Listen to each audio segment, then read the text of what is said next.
Korupsi adalah suatu tindakan melawan hukum yang bertujuan untuk memperkaya diri sendiri.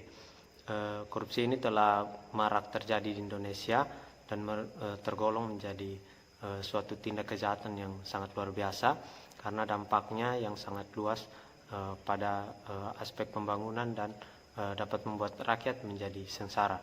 Dalam perilaku koruptif, ada 4 jenis praktik. Yang pertama yaitu praktik suap. Praktik suap biasa dilakukan dengan memberi sejumlah uang atau barang kepada seorang yang memiliki otoritas dengan tujuan untuk mendapat kemudahan dan kelancaran dalam suatu urusan. Pelaku cenderung pasif dan menyalahgunakan wewenang yang dimiliki. Praktik suap yang dekat dengan kita ialah modus suap dalam sektor pelayanan publik, seperti pembuatan KTP, SIM, paspor, dan lain-lain. Praktik kedua yaitu praktik penggelapan. Penggelapan adalah salah satu bentuk dari tindakan koruptif. Praktik ini dilakukan dengan cara menyembunyikan barang atau harta milik orang lain, baik sebagian maupun secara keseluruhan, dengan tujuan untuk memiliki, menguasai, serta digunakan untuk kepentingan lain di luar kesepakatan awal. Hal ini dilakukan untuk menguntungkan diri sendiri atau kelompok melalui rangkaian kebohongan. Tentu saja, tindakan ini juga merupakan perilaku yang melanggar hukum. Praktik yang ketiga adalah praktik gratifikasi. Dalam Undang-Undang Pemberantasan Tindak Pidana Korupsi, Pasal 12B ayat pertama dan Undang-Undang Nomor 20 Tahun 2001, gratifikasi adalah tindakan pemberian uang atau barang, diskon, komisi, pinjaman tanpa bunga, tiket perjalanan, fasilitas penginapan, biro wisata, pengobatan, dan sebagainya. Hal ini yang mendorong penyelenggara negara untuk bersikap tidak adil, tidak objektif, dan tidak profesional dalam menjalankan tugas. Suatu tindakan bisa disebut sebagai gratifikasi yang dilanggar ialah ketika berkaitan dengan jabatan dan konflik kepentingan yang ada di dalamnya. Baik, praktik yang keempat atau praktik yang terakhir yaitu praktik pungli. Pungli atau pungutan liar adalah salah satu bentuk dari tindakan koruptif yang kerap kita temui.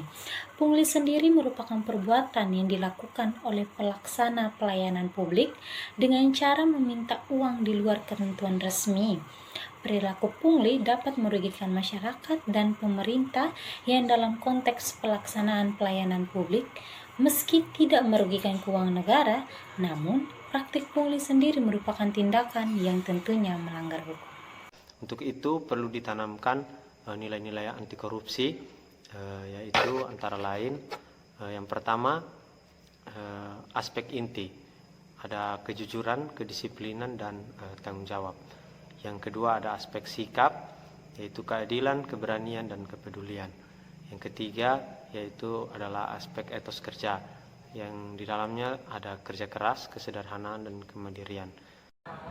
Nilai-nilai anti korupsi berjumlah 9 buah, yaitu aspek inti antara lain kejujuran. Kejujuran berasal dari kata jujur yang dapat didefinisikan sebagai sebuah tindakan maupun ucapan yang lurus, tidak berbohong dan tidak curang. Dalam berbagai buku juga disebutkan bahwa jujur memiliki makna satunya kata dan perbuatan.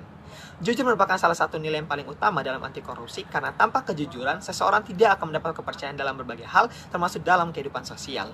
Bagi seorang mahasiswa, kejujuran sangat penting dan dapat diwujudkan dalam bentuk tidak melakukan kecurangan akademik, misalnya tidak mencontek, tidak melakukan plagiarisme, dan tidak memalsukan nilai. Contoh kejujuran secara umum di masyarakat ialah dengan selalu berkata jujur menunaikan tugas dan kewajiban, misalnya sebagai seorang aparat penegak hukum ataupun sebagai masyarakat umum dengan membayar pajak tepat pada waktunya.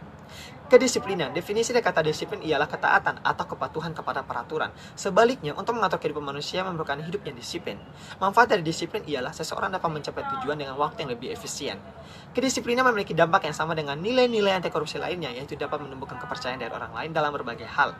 Kedisiplinan dapat diwujudkan antara lain dalam bentuk kemampuan mengatur waktu dengan baik, kepatuhan kepada seluruh peraturan dan ketentuan yang berlaku, mengerjakan segala sesuatu dengan tepat waktu, dan fokus pada pekerjaan. Tanggung jawab. Kata tanggung jawab adalah keadaan wajib menanggung segala sesuatunya. Kalau terjadi apa-apa, boleh dituntut, dipersalahkan, dan diperkarakan. Seseorang yang memiliki tanggung jawab akan memiliki kecenderungan menyelesaikan tugas dengan lebih baik. Seseorang yang dapat menunaikan tanggung jawabnya sekecil apapun itu dengan baik akan mendapatkan kepercayaan dari orang lain. Penerapan nilai tanggung jawab antara lain dapat diwujudkan dalam bentuk belajar dengan sungguh-sungguh, lulus tepat waktu dengan nilai baik, mengerjakan tugas akademik dengan baik, menjaga amanah dan kepercayaan yang diberikan. Aspek sikap antara lain keadilan. Berdasarkan arti katanya, adil adalah sama berat, tidak berat sebelah, dan tidak memihak. Keadilan dari sudut pandang bangsa Indonesia disebut juga keadilan sosial, secara jelas dicantumkan dalam Pancasila sila kedua dan kelima serta Undang-Undang Dasar 1945. Keadilan adalah penilaian yang memberikan kepada siapapun sesuai dengan apa menjadi haknya, yakni dengan bertindak proporsional dan tidak melanggar hukum. Keadilan berkaitan erat dengan hak. Dalam konsepsi bangsa Indonesia, hak tidak dapat dipisahkan dengan kewajiban. Dalam konteks pembangunan bangsa Indonesia, keadilan tidak bersifat sektoral, tetapi meliputi ideologi. Untuk menciptakan masyarakat yang adil dan makmur, adil dalam kemakmuran dan makmur dalam keadilan. Keberanian dapat diwujudkan dalam bentuk berani mengatakan dan membela kebenaran, berani mengakui kesalahan, berani bertanggung jawab, dan sebagainya. Keberanian sangat diperlukan untuk mencapai kesuksesan, dan keberanian akan semakin matang jika diiringi dengan keyakinan, serta keyakinan akan semakin kuat jika pengetahuannya juga kuat. Kepedulian, arti kata peduli adalah mengindahkan, memperhatikan, dan menghiraukan. Rasa kepedulian dapat dilakukan terhadap lingkungan sekitar dan berbagai hal yang berkembang di dalamnya. Nilai kepedulian sebagai mahasiswa dapat diwujudkan dengan berusaha memantau jalannya proses pembelajaran, memantau sistem pengelolaan sumber daya di kampus, serta memantau kondisi infrastruktur di kampus. Selain itu, secara umum sebagai masyarakat dapat diwujudkan dengan peduli terhadap sesama seperti dengan turut membantu jika terjadi bencana alam, serta turut membantu meningkatkan lingkungan sekitar tempat tinggal maupun lingkungan tempat bekerja, baik dari sisi lingkungan, alam maupun sosial terhadap individu dan kelompok lain.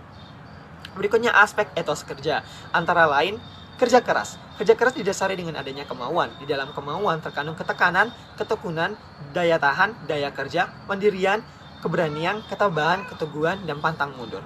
Bekerja keras merupakan hal yang penting guna tercapainya hasil yang sesuai dengan target. Akan tetapi bekerja keras akan menjadi tidak berguna jika tanpa adanya pengetahuan. Kesederhanaan. Gaya hidup merupakan suatu hal yang sangat penting bagi interaksi dengan masyarakat di sekitar. Dengan gaya hidup yang sederhana, manusia dibiasakan untuk tidak hidup boros, tidak sesuai dengan kemampuannya. Dengan gaya hidup yang sederhana, seseorang juga dibina untuk memprioritaskan kebutuhan di atas keinginannya. Kemandirian. Di dalam beberapa buku pembelajaran dikatakan bahwa mandiri berarti dapat berdiri di atas kaki sendiri. Artinya tidak banyak bergantung kepada orang lain dalam berbagai hal. Kemandirian dianggap sebagai suatu hal yang penting harus dimiliki oleh seorang pemimpin karena tanpa kemandirian seseorang tidak akan mampu memimpin orang lain. Jika nilai-nilai anti korupsi ini ditanamkan sejak dini, tentu kedepannya akan membuat kasus korupsi yang terjadi menjadi lebih jarang. Dan tentunya orang-orang akan semakin terbuka pikirannya bahwa korupsi ini sangat merugikan bangsa kita sendiri. Dalam mengefektifkan upaya pemberantasan korupsi, maka pemuda sebagai generasi penerus bangsa menjadi aktor penting di dalamnya. Perubahan ini akan terwujud jika pemuda dan masyarakat menginternalisasi nilai-nilai anti korupsi dalam kehidupan keseharian, sehingga dapat berpeluang menciptakan karakter, mental, dan kesadaran anti korupsi. Sebagai agen perubahan, pemuda dan masyarakat dapat melakukan pencegahan korupsi melalui berbagai bentuk karya kreatif. Hal ini menjadi terobosan baru dalam kampanye nilai anti korupsi di masyarakat karena lebih menarik dan mudah diterima. Upaya kreatif dapat dilakukan melalui platform apapun, diantaranya kampanye nilai anti korupsi melalui media lagu, siniar, film, video edukatif, atau media gambar. Selain itu dapat dituangkan pada media tulisan seperti puisi, cerpen, artikel, dan sebagainya. Mari bersama melawan korupsi.